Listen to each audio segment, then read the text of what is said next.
هذه الأنشودة مقدمة مني الفنان عزام عبد الباسط إلى الأستاذ أمين علي رسام.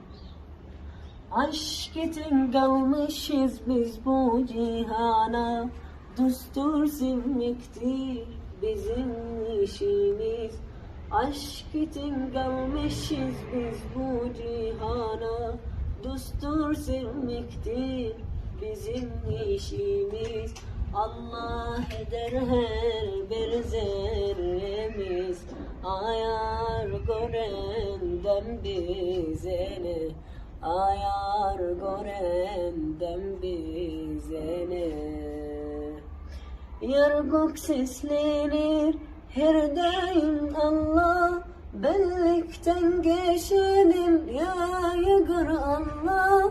Aşkım bu Rabbiler ki budur ya, her dem seslenir o Allah Allah.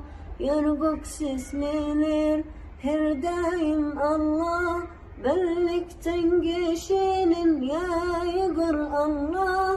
Aşkım bu Rabbiler ki budur ya, her dem seslenir o Allah Allah. Her dem seslenir o Allah.